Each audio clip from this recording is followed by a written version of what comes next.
Being in the group with Destiny's Child and working with Beyonce, are you at all surprised as to how big of an artist she became as a solo artist? No, not at all. She is an amazing entertainer and performer. She puts in work. So, no, I'm not surprised at all. She has a good team around her. They're not going to let her, you know what I mean, fall. So it's with her talents and everything else, and with her team, a family that goes hard for her. No, I didn't see it. I didn't see her not winning. When you listen to her vocals now, and you listen to the vocals when you guys were actually recording, do you see a big improvement, or has she always just been a really outstanding singer? I think she's always been a great singer and a performer, like I said, you know, like, so, yeah. Yeah.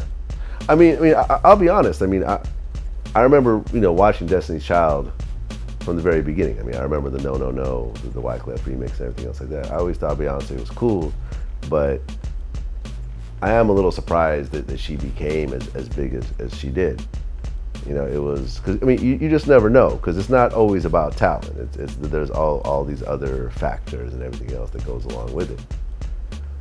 So it was, it was impressive. And, I think it's really dope to be, regardless of how long you're in the group or whatever else, but to be part of something that cool and to be part of that legacy, I think is very impressive. Point blank, period. Thank you. I'm blessed. I'm happy and thankful too. Little do people know. Yeah. Okay, so you've now officially left the group. What was your plan at that point? At that point, I didn't have a plan, to be honest with you. Like, I did not have a plan. I just, was like, okay, now I need some seconds to regroup myself. You know what I mean? Like, and I obviously still wanted to sing and do some acting and whatnot. So at the time, my ex and he was just really my main support system. So I was just trying to get back into a happier place before I, throw myself back out there to the wolves. You just left Destiny's Child, which had a lot of financial success. So at that point, were you being approached by other major labels to be a solo artist, to join another group, anything else like that? Oh, yeah.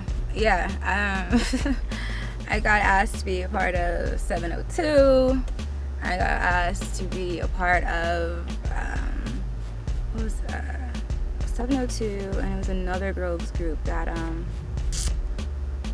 gosh, I can't remember the other girls group. But yeah, I was definitely asked to be a part of a couple other girl groups, and I was like, I cannot be the official replacement member, everyone. Because, with the group, literally, Michelle and I had 2 weeks to learn what the girls had been doing for 10 years. So, you know what I mean? Like, so people know, okay, she can get in and they do it. They just don't know, what the little drama stuff was, which is like, okay, now what? Okay, now what about solo? Were you, did you talk to any major labels about doing a solo deal? Well, like I said, at that time, I was just I wasn't even trying to, like, do the music thing or like that. I was just kind of, like, I had a reality check from what this business really is, because I was in it on a major level. And, like I said, I'm an 18-year-old girl. I didn't have the biggest support system, so I didn't have many people I could call and talk to with, that could really give me solid advice, you know what I mean? But after I got kind of over that or whatnot, like I said, I was signed to Fabolous Street Family for 3 years, so I did that. That was a solo project for me, but we didn't actually end up putting the album out, whatnot. And he was going through his situation as far as we're getting distribution for the actual label. Okay, Fabolous. Yeah. So Fabolous signed you? Yeah, I was signed to his Street Family. Was it like an official thing, or was it more like you were just kind of rolling with him and Oh, no. I was officially, I was the only female on Street Family.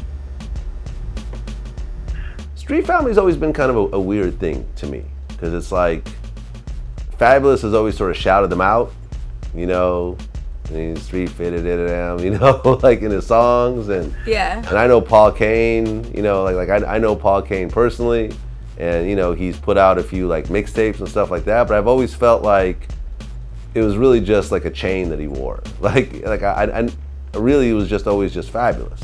Yeah, it's a movement. Yeah, it's an actual label. I'm not sure if they have distribution now or whatnot, but yeah, I was the first female, the only female. Little Mo, she always does like great music with Fabolous, but she had her own situation.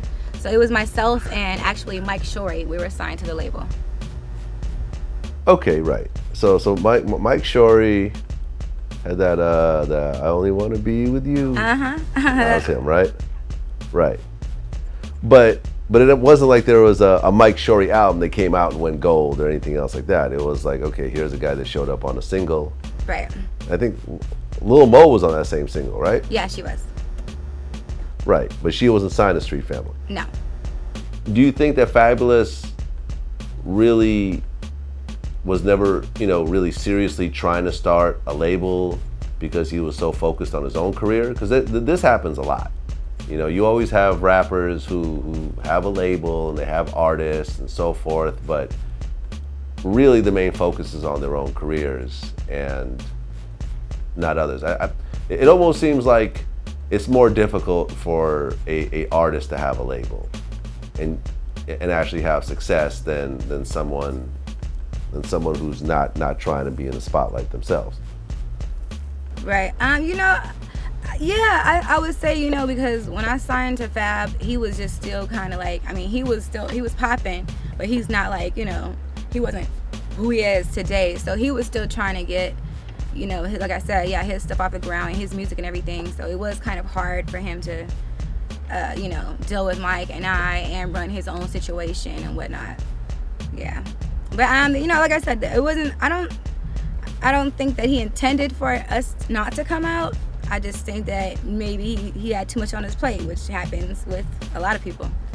Yeah, there's very few artists that really come out with a label and people on the label really pop off. I know Akon has pulled it off pretty well. Right. Kanye has definitely pulled it off. But even with Kanye for a long time, like, it was really just him. Like, he had a bunch of people on there that never really popped off. So yeah, I can understand that situation because yeah, like Fabolous is one of these artists that has always been in the mix and has always put out good singles, but he always has to work. It's not like one of these guys that every time they drop they go triple platinum and it's just like crazy and they're doing, they're selling out,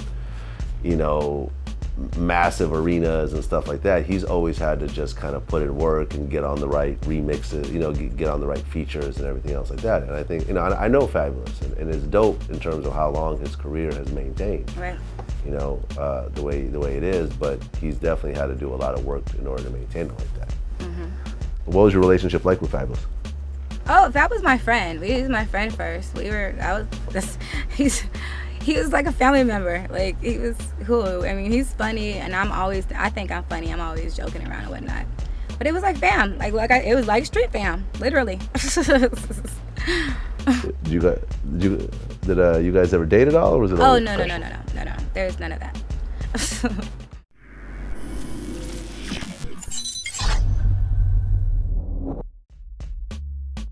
They don't really portray Chicago like that. And he did a lot of funny shit with it, man. And it just made me laugh at certain moments, and I think that wasn't smart to do it like that. We were sitting in and the energy just started getting thick between us, and then I was getting aggravated. He was like, oh, I think we should leave. And I was like, yeah, I think you should leave. So I was like, get the fuck out of here, you know what I mean?